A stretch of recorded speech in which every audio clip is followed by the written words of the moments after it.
Welcome to the big program. It's Mike and Molson Yeah. live on YouTube and in your podcast ears and wherever else we can be. Good to be back. I guess the last time we were on was New Year's Eve, right? Yeah, it was. Yeah, we welcomed in 2025 in worldwide style. We made friends in Kyrgyzstan and not so much in Russia. We learned a lot about Nepal and their ringback tones. But yeah, inaugural 2025 show here, and it seems as if a background has changed for you a little bit, sir. You like this? Like my dojo? Yeah. Yeah, I like that. It's very much like you're a dojo. I didn't realize that. You're like Ken from the Barbie movie. You're Mojo Dojo. That's right. No, I have changed locations. I'm now in beautiful Chicago, Illinois. Oh, very nice. So just in the last 6 months, you've moved, I've moved, and now we're set up. Yes. But, we are back on, ready to take your calls at 707-4-MONKEY. Yep, New Year, same phone number. Hard to believe. We actually have a list coming up here on the program. It's hard to believe that we're a quarter of a century into the 2000s. I know. I think it's as two individuals who used to be in the radio industry, I don't know if you can say 80s, 90s, and today anymore, because you're in 2025 now, folks. Yeah, it's like the 2000s, 2010s, and today exactly right. Is what it should be. That's exactly right. So yeah. Well, Chicago, you're right there on beautiful Lake Michigan, and of course, it's cold and frozen, and it's like 7 degrees outside. And so I've learned something, that when the ice is forming on Lake Michigan, it builds up these things called ice shelves. And basically, it's just frozen water that gets pushed up onto the... you say, yeah, I don't know. I didn't know this. I knew that. Do you not follow Tom Skilling on social media? I guess not. Tom Skilling has told us all about that. So anyway, continue though. The ice shelves. It's weird to see though. I will say that the first time I saw the picture, I was like, that's odd. Yeah, and they are very dangerous to climb on. Well, that makes sense. It does make sense. It does make sense. Because as you can see, the ice is just kind of building up, and it has these little crevasses and cavities and things like that. And I look out the window, and this is the view off my porch. It's like my graphics. Yes, death zone, safe but cold. Okay, right. I didn't know that there was those two different delineations. And so there on the left side, you can see there's like 4 people or so, and they're climbing up on the damn ice shelf. The first day here, I looked out the window, and there was a couple standing right on the peak of one, and they're taking a selfie and doing this thing. It's like, I'm gonna see somebody die. Did you open the window and be like, get away from there, you're in the death zone. Look at my graphic on the internet. It's the death zone. You're going to die. Yeah, I know. Apparently not. That's the thing that just slays me. I think I would just being that close to cold water and on top of ice would be enough to make me go, I should probably stay away from that thing. But the people just don't seem to mind. And anything for the gram, I guess. I suppose gotta get it so. on Insta. But boy, it just the attraction of climbing up there to just to see what you can see is overwhelming. And so I'm constantly looking out the window and seeing people. And the thing is, if you drop down in there, as you can see on the graphic, you see that man waving at you from inside the ice shelf. He's dead. You're toast. Or the shelf ice, I guess is what it's called, is what this is. Yeah, I mean, you can wave all you want, but I'm not going to be able to see you. No. Well, did you feel, let me ask you this. When you were looking out there, 1, the possibility of seeing someone die in front of you, and 2, did you then feel the obligation of, if I do see them fall, I have to be the one that calls 911 and then try to explain where they are on the, in relation to Lake Michigan and the beach? Did you feel any sense of, now it's my responsibility, I have to be the eye in the sky, I am almost like a superhero now with a responsibility for the greater good? Geez, I mean, I guess I would have to. I just don't, the thing is, if it happens, I won't see it. I'll look out the window, there'll be somebody climbing around, and I'll walk by 5 minutes later, and then there won't be anybody, and I won't know that it's happened. Very I just true. don't. Unless you see Nice. panicked other people, and by that point, if there's other people panicking, you would assume they would already have called, Right. so you don't really need to. You know, Like in now, you're just general. jamming up. Yeah, you're just jamming up the 911 number. If you call, it's not your problem That's anymore. right. They should have watched Micah Molson on YouTube and seen the death zone graphic. Yeah. That's on them. In general, it's none of my business, and so I don't like to get involved if at all possible. Another instance that's been happening here in Chicago is we're having some coyote problems. There were a pair of incidents here in town. When I first heard about this years ago, living in the suburbs of Chicago, I was like, but there's coyotes in the city? Yeah. Like, I mean, where are they coming from, like migrating? And then I saw this video. You have the great screen cap there, but if you have not watched the video, do yourself a favor. I was expecting not this when Yeah. I saw that video. When I saw the police officers there in that Aldi looking for something, I assumed a raccoon. When Yeah. I saw the tail, I assumed a raccoon, and the next thing you know, this happened. That's what some of the people at the store were saying is they just figured that there was a raccoon got in there and they were dragging it out.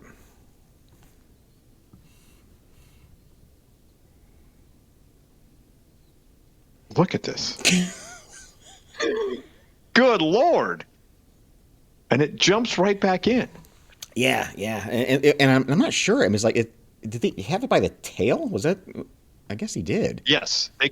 They grabbed it by the tail. And when I saw the tail right there is when I Yeah. thought raccoon. I was like, okay, long tail, gonna be a raccoon. And then they just keep pulling, and I'm like, holy shit, that's a coyote. First of all, I didn't realize that the produce shelving unit went far enough back where a coyote could hide itself in the lettuce. Well, I was yeah. unaware of just how deep that is. That's a really good question. Is what was it going after? Was it in the yogurt? Was it the cheese? Was it the yeah? There had to be something that was attractive to the coyote. Was it the lunch meat? No injuries were reported to the coyote.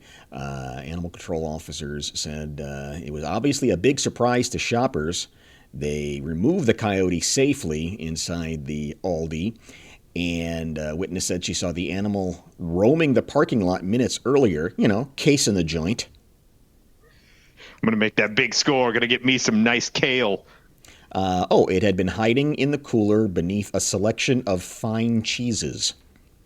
Oh, okay. So it was dairy. Yeah. It was a fancy. Can you say that? I mean, no offense, I'm not throwing shade at Aldi, but fine cheeses at your Aldi? I'm just asking the questions Right. here. Fine cheeses at the old Aldi. But yeah, The coyote was transferred to the wildlife rehabilitation area. He's doing fine. They just say, hey, it picked an odd location. That happens sometimes. Meanwhile, and let me get to the next story here. By the way, go ahead. did you have to return the coyote at the end of your shopping excursion to get your quarter back? Get your quarter back. Like you have to do with your carts at Right. the Aldi? That's right. You got to bag your own coyote. Yeah, please. Sir, there's no price on this coyote. We need a price check. Meanwhile, over at O'Hare, a plane has hit a coyote. While it was I don't think taking that off. ended well for that coyote. Yeah, I don't think it did either. They're saying that it was taking off. Plane was going to Phoenix, and they said they had to examine the aircraft after the landing gear struck a coyote during takeoff. 167 passengers and 6 crew members scheduled to fly to Phoenix. The pilot declared an emergency, and he said, during the rotation, we hit a pretty big animal, and we're suspecting cause of damage to the nose and landing gear, and we're going to be returning back to O'Hare. So please fasten your seatbelts. Can you imagine just for a second being on that flight and hearing what you just said? Yeah. All you're trying to do is get away from the cold, and all of a sudden you have to turn back around because Yeah. Sorry about that. Wiley was not wily enough to get out of the freaking way of our airplane, so we are going to have to head on back. Sorry about that, and apologize to the coyote. That brings up an interesting question. If you are the pilot, do you confess to what just happened, or do you just say, "Hey, we've got some issues here. We need to land"? I don't know if I'd want to know. Hit a coyote. I don't know if he would know it's a coyote. I mean, That's true. was it just after the autopsy? I mean, because I imagine when you're rolling, if you're getting to takeoff speed, if you're rolling, you would think even at taxiing speed, the coyote could get out of the way. It had to have been when they hit, to get up into the air. Yeah. And you don't know what you hit at that point. You just know, the wheel's rumbling weird. Time to go back. And then you turn back around like, oh, that's unfortunate. Yeah, that's a bad day. Yeah. What's all these coyotes in Chicago, by the Well, way? Did you bring them with you from Springfield, or what the hell? They are saying that, I guess, between January and March is coyote mating season. And this is when the coyotes get all horny and they go buy cheese and exotic trips to Phoenix. That's exactly what it was. Now I feel bad. Do you think... Just throwing it out there. Do you think the Aldi coyote was grabbing the cheese for his love who was at the airport? Like, damn it, we forgot the cheese. We got to go visit our family in Arizona for the holidays. Forgot the cheese. I think it's sadder than that, Mike. I think what happened was the coyote was in a long-distance relationship, and the female coyote just got off the plane and was headed toward baggage and just gets clocked in the head by a 787. And the poor bastard coyote. And the other coyote's like, I bought all this cheese for nothing. Thought I was going to get some tonight. She loved it. It's no Gouda anymore. Oh, my luck. Son of a bitch. Good Lord. Yeah, I think that's probably what transpired. On the topic of cheeses, though, that is something that belongs on pizza. Something that we've long said that does not, in our humble opinion, is pineapple. As much as it's very divisive. It's very divisive. There's some that swear by it. But finally, here's a pizzeria that's doing something about it. This pizza over in England has decided that for $125, you can put pineapple on your pizza, but only for $125. So you better really like it to be able to put it on the pizza. So they're saying, go ahead, you psychopath, pay $125 for the pineapple on your pizza, but we're going to make you pay because it does not belong on there. They'll comply, but they're going to make it really uncomfortable for you. They're not refusing to do it. They're not refusing to do it. Correct. They will take your order. They're going to do it. It's Lupa Pizza over in Norwich in England. And they said the cheeky menu description reads, for $125 you can have it. Order the champagne too, you monster. Yeah. So not only that, they are not shaming you. Yeah. When asked why they decided to charge such a large fee, the owner answer is simple: pineapple doesn't belong on pizza. In fact, the head chef there said, I love a pina colada, but pineapple on pizza, never. I'd rather put a bloody strawberry on one than that tropical menace of pineapple. Wow, that's pretty harsh. I love their stance. It just doesn't taste good. No, it does. It's just no one a likes wrong warm combination. Pineapple. Well, and you know what the thing is? It's because there's tomato sauce. That's the thing that's crazy about it. It's like pineapple and tomato sauce. Yeah, it's like having ice cream and putting steak sauce on it or something. It just doesn't make any sense. No, it does not. And they say that basically, though reviled by many, though, the Hawaiian pizza does have its fans. A 2017 poll revealed 53% of people over in England enjoy the sweet and savory combination, but it's not a fruit salad. I'm 100% behind these individuals because you're right. They found a loophole. Yeah. They're not saying no to it, but they're also saying, fine, but you're going to have to pay a hefty, steep price for ruining a good slice of pizza. And that's the other thing, too, is I enjoy the sweet and savory combination on things as well, but not this one. This one just does not sit with me. Yeah, I'm with you. Like sweet and savory, like I'm down with that for the most part. Like the chicken and waffles, love me Yeah, some chicken and there you go. waffles. Yeah, that's a great That example. they go great together. Hmm. They go great together. But it's like, what makes pineapple so special that it can go on a pizza without anyone questioning it? Like, Yeah. would you there? I mean, I've seen apple on pizza, but it's usually like when it's brie, right? When it's really a fancy pizza, like one of the stone-fired ones, they'll put like apple and some brie on there. And Yeah, even then, but you're right, the tomato sauce is what throws it I off. think so. Those Because particular pizzas don't have that kind of the tomato sauce. I That's the think that's problem. right. That's the issue. I think you're exactly right there. I think the closest I've gotten is a fig. Oh, okay. That's Fig on the the pizza? that's as fruity as I'll go. Is a fig. I'm, I won't I'm go any only a fig fruitier than guy. that. Don't be putting grapes on there, no No. strawberries, you and your damn apples. Only a fig. I understand that. I Yeah. understand that. That's about it. But to your point, it is it's like goat cheese. There's some combo. It's a flatbread. Yeah. It's not. I don't even know if you can call it a pizza. It's because it just doesn't. It's just a flatbread with an interesting combination of things. When you order, it's like pineapples and hams and olives. I mean, these are all just weird things to put together. By the way, let me ask you this as an aside from this conversation. When did pineapple become synonymous with ham?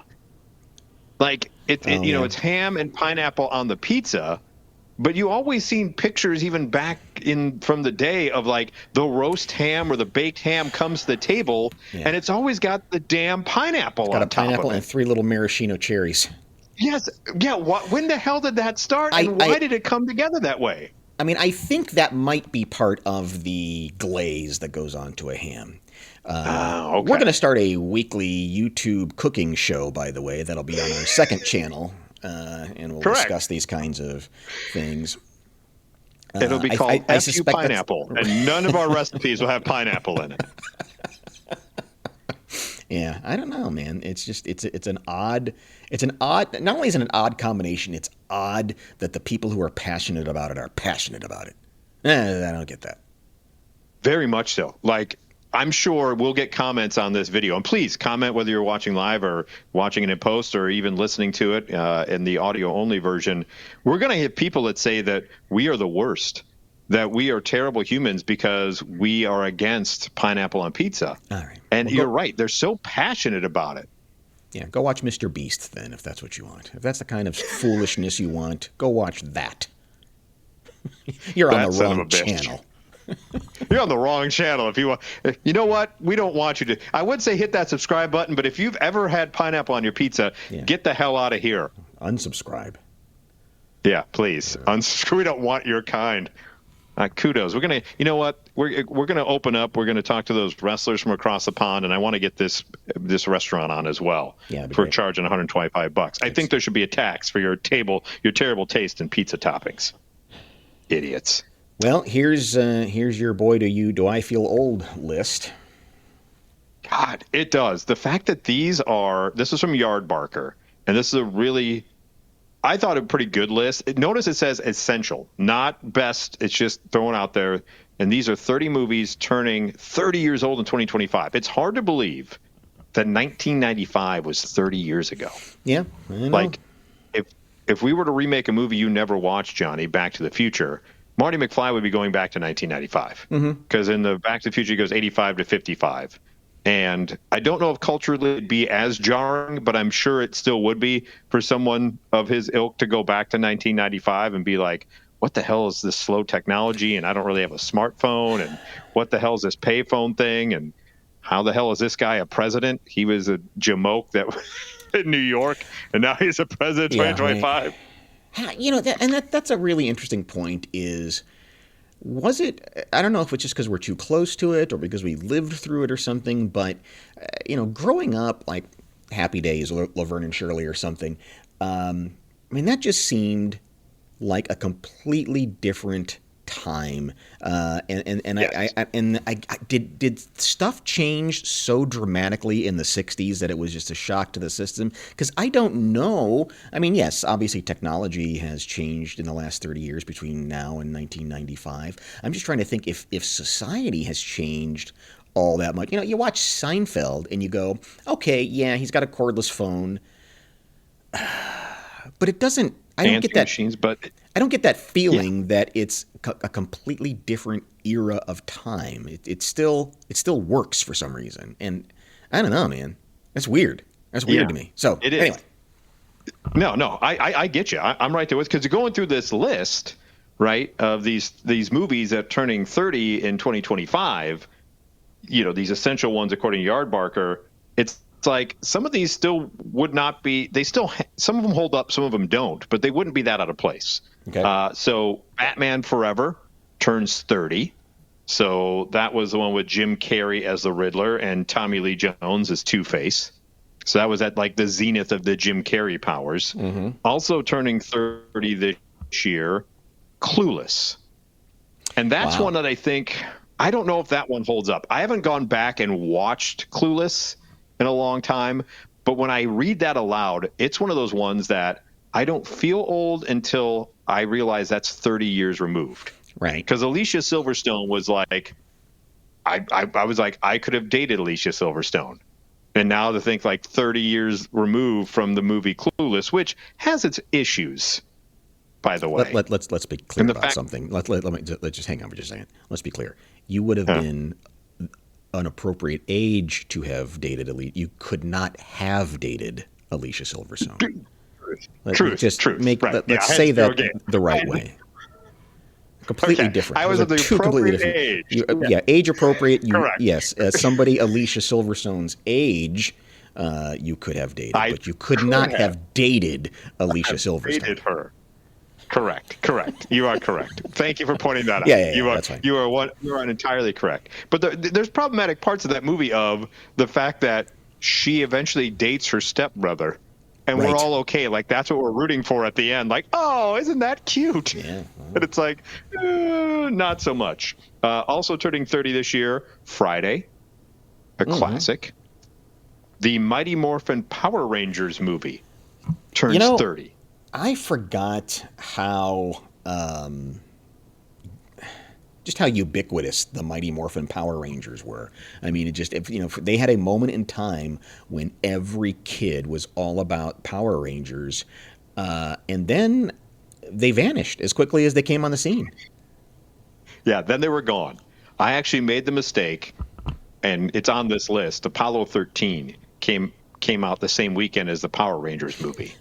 And I was like, my family was going to see Apollo 13, and I was like, this seems, I don't know about this. I'm going to go sneak into the Power Rangers movie. Mm-hmm. I was in that movie for 10 minutes, Johnny, and I go, this is crap. Like, and I even watched the TV show from time to time, and I was like, nope, not even the Pink Ranger can save this from being awful. I'm going to Apollo 13, and I'm glad I did, because that ended up being a very good movie. Yeah. Also turning 30 this year, Braveheart. And the thing about that is people still quote that freaking movie. Yeah, they can absolutely. take our lives, but they can't take our freedom. It's still being quoted 30 years freaking later. The staying power of that particular movie is impressive to me. No doubt. It Takes Two, the Mary-Kate and Ashley Olsen movie, turns 30. When they branched out on their own. Talk about two individuals who are stuck in a moment in time of a certain age in your mind, and you can't wrap your head around it. How old are they now? They're got to be close to 40. I guess so. I mean, if this is turning 30 in 95, and it looks like from the photo they were 6 or 7, they got to be 36, 37 years old. 38. They're 38. 30. Think about that for just a moment. The Olsen twins are now 38 freaking years old. Because you're That's right, they're crazy. locked in my head as as little kids. Yeah, right. Adorable little kids. They're always going to be little kids. Also, a movie turning 30 this year, Billy Madison. Another movie that still gets quoted to this day. Yep. It's Way Too Hot Out for a Penguin or Nudie Magazine. Like, people still, good to see you, Carl. Like, there's still quotes from that movie. Now and Then turns 30. Like I mentioned, Apollo 13. Some of the other ones on here, a Goofy movie turns 30 this year. Ace Ventura, When Nature Calls, also turns 30. Casper is on this list. Here's one. The Usual Suspects Oh, sure. turns 30 years old. And has that movie lost its... It was kind of the forerunner of the, look at the big twist ending. But Right. because of all we know about Kevin Spacey now and everything that surrounded him, is that a movie that's 30 years on is not as impactful as it probably should be? Because still a damn good movie. And that ending still is like the forerunner of The Sixth Sense and everything else. It was kind of done first in Fight Club by Usual Suspects. Yeah, right. And there was it kind of came out in that era of really dark, gritty Quentin Tarantino type movies. I mean, it all kind of had that feel to it that you don't see a lot right now in movies. No, you don't. And it's one of those things that when you watch back, when the reveal happened in that movie, spoiler alert, by the way, 30 years on, the reveal and when they and the way they took you through the processing of the detective questioning Kevin Spacey in that, and you're like, how the F did I not realize this? Like all the clues were there in front of me, and son of a bitch, he pulled it off. Also turning 30, the Babysitter's Club movie, the movie Casino turns 30, and De Niro's still making movies, and he's looked old then. You know, I was having that thought while you were talking about Apollo 13 or Usual Suspects of something has changed. I mean, somebody like Tom Hanks, who's mid-60s, I think, 60-something, you know, I don't know, mid-60s seemed a lot older when we were younger. Didn't it? I would not disagree with you. I would not disagree with you at all. And it's interesting. Not that it's not young, and it's not that that we're all we're closer to 65 than we are to our teen years, but they just seemed older. They seemed like they were running out of time. And Tom Hanks doesn't seem like he's running out of time. I think the portrayal. De Niro doesn't seem. I think it's part of it is the portrayal of the age of those characters now skews more active.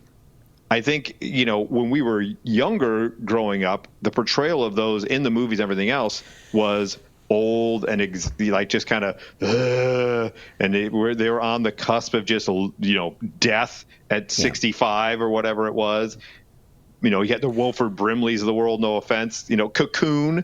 Like those people were in there like, what, 63, 64 when they made Cocoon? It's like, oh God, we need the fountain of youth. And now it's like Tom Hanks is out there and you know, Liam Neeson is kicking people's ass at his age. Tom Cruise like, is doing I think the portrayal is just different.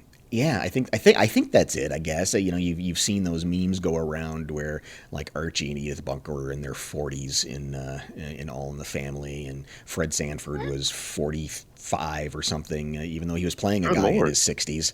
You know, and so there was just that perception of you get a little north of 30 and you just are you're just an old codger. Yeah, you start to nosedive. Some more on this list of, and we can post this on our socials, this list from Yardbarker of 30 essential movies turning 30 this year. Tommy Boy, Chris Farley. I mean, think about that. The fact that he's been gone for as long as now that he's been gone is kind of hard to wrap your head. Yeah, that's something. Yeah, Jumanji also turns 30. And, you know, it's still a successful franchise. They rebooted it with The Rock and everybody else. Kevin Hart's still a successful franchise. Tu Wong Fu, Thanks for Everything. Julie Newmar is 30 years old. God, I forgot about that movie. Toy Story. The original Toy Story is 30 years old this year. Yeah. And they're still making Toy Story movies. And Tom Hanks is still the voice. Yeah. And Tim Allen is still the voice. Yeah. Right? I mean, it's Dangerous Minds is 30. With the Gangster's Paradise song, Michelle Pfeiffer.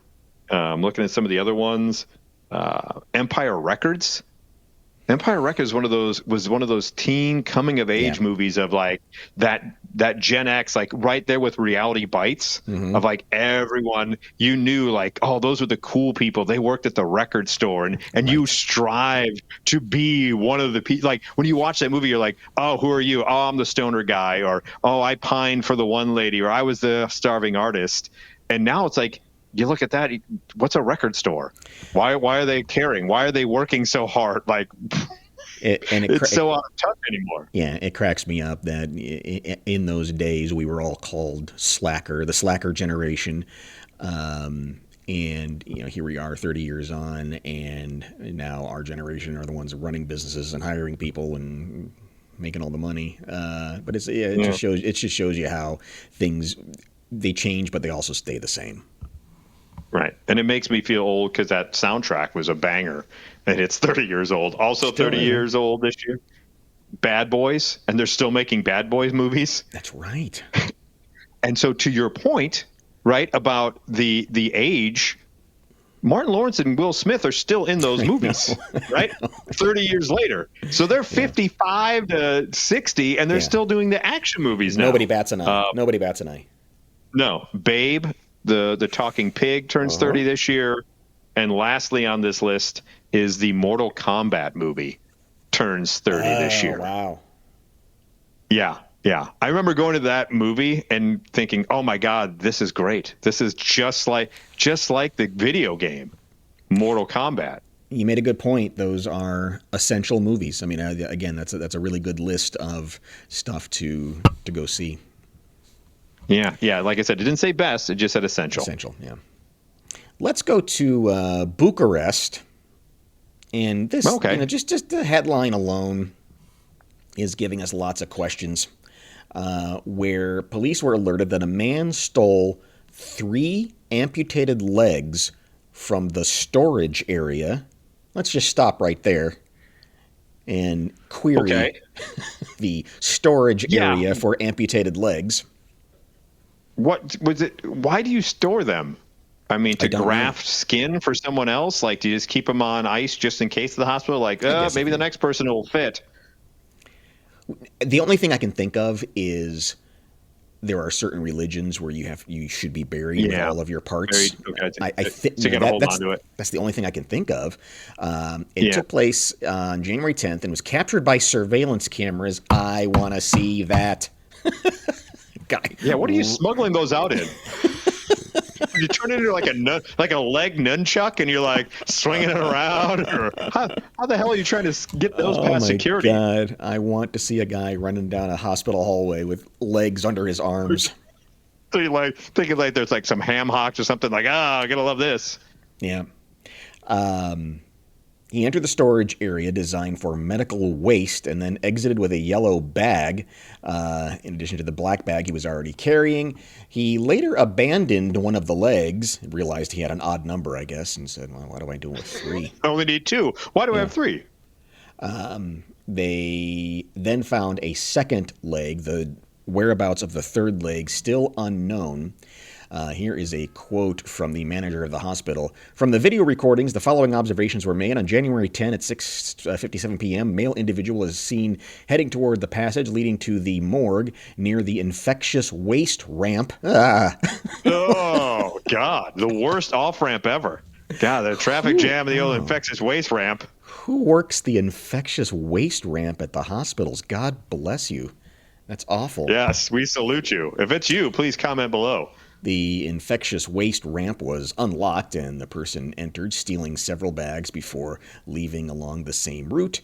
According to the manager of the hospital was fined by the authorities for mishandling legs and has started its own investigation alongside the police. So, wow, I guess in Bucharest, you can be fined for mishandling legs.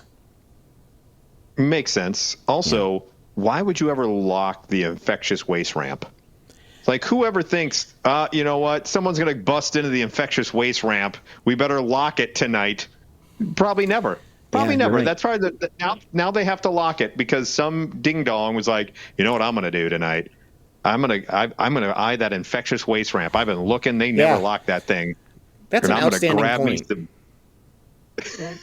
I'd feel Like, comfortable putting $1,000 cash on the infectious waste ramp, just knowing that nobody is going to go touch the infectious waste ramp.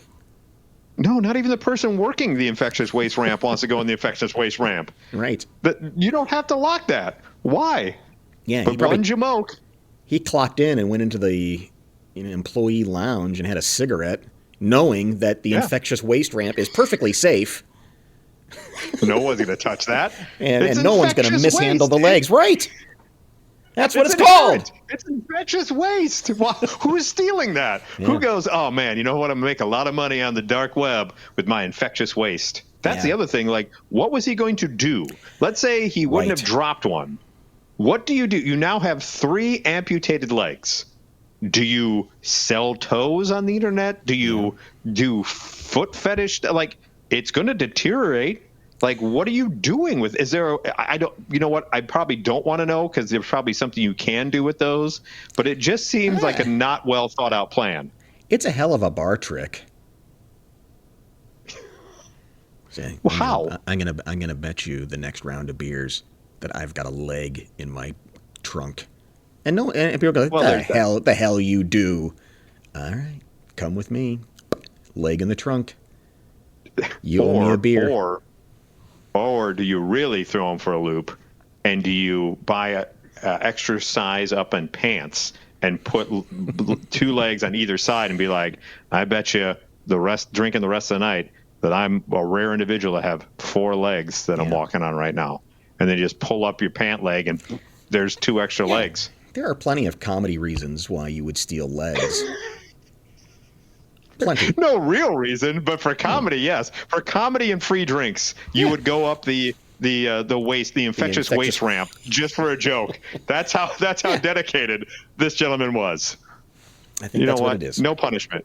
No punishment. That guy, free drinks. He was willing to go those lengths for humor. I'm down with that. Speaking of pieces and parts. Oh yeah, this was sent to us by one of our dedicated listeners. And he sent this headline to me. As you see, it's a guy who isn't actually, this is interesting.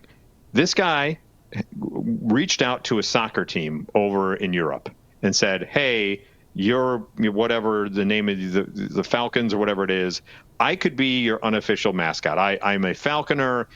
What I can do is I can bring the bird, I can train it to fly around the stadium, get the crowd ready to go, and then he'll return to me. Is that something you'd be interested in? And they said, hell yeah.